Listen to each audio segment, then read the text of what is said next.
Hey guys, it's Sam, and this is my spoilery gush for The Stone Sky by NK Jemisin. As I said, this video will have spoilers in it, so if you haven't read this book, go ahead and check out my spoiler-free review, which will be linked on the screen. So like I said in my review, this book just tugged at my heart and was everything that I was wanting, even though I had no expectations for it. I'm never able to predict anything about this series, so I didn't go in with any kind of theories, expectations, anything, which I think is great, because then I had no way of being disappointed. But this just pulled at my heart the entire time because I was nervous the entire time. I really love how it started out with Asun kind of realizing throughout the first part of the book that she can't continue jumping around and she has to have a community, and this community that she's with is the community that she would like to stick with, and that she's being questioned by everyone around her as far as like, you can't be this lone wolf anymore, like you can't, this is not good for you, this is not good for anyone else, you can't do this, you can't just kill everybody without having any idea about what the impact is going to be. Like you have to kind of let go a little bit of that anger, like still remain angry, but stop trying to kind of like tear the world down. And I really liked seeing that character development with her. But speaking of developments, like her like losing her body parts, I can't. NK Jemisin knows how to just hit you, because first is the arm, but then when like the breasts go, I just work a lot with like cancer patients and women who have mastectomies, and so I was thinking about like those kinds of emotions, and I was just like, oh my god, this is like literally an amputation.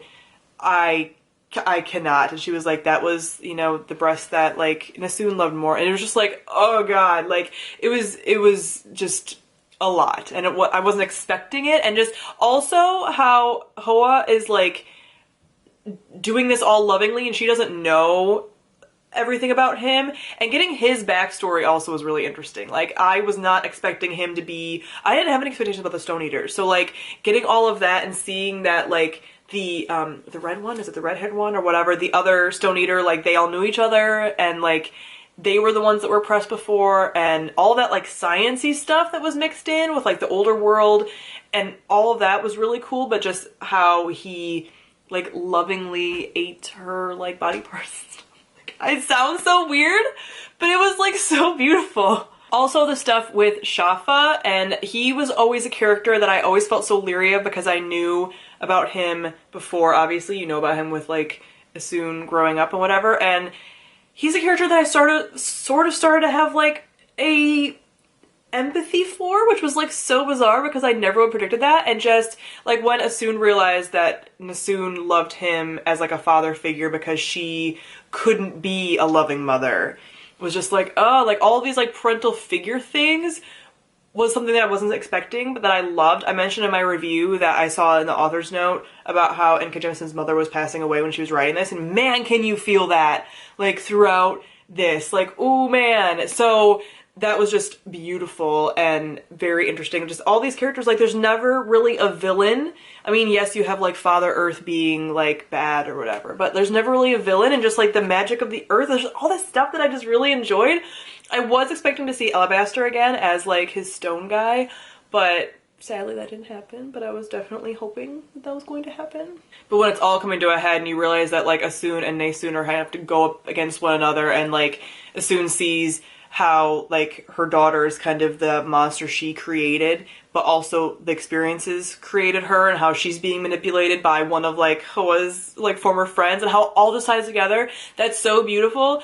And the loss was there, so you know, you have like when they're going through the earth that they like lose people there, and she again loses another like lover, which is just something that she has happen all the time, and she's like so afraid to lose another child because you've had this repeated trauma of her children being killed, or her having to harm her children so that they won't be manipulated into horrible things. So like when her and her daughter are facing off, she's like, I can't do this. Like, and that's just her character arc that she's finally come to. She's like, I cannot do this. And like when Nasoon realizes like her mother loves her and she turns to stone, and like the face, and man, I was so emotional, and I knew I would be, but it was just like, I was not expecting these like mom feels, like what?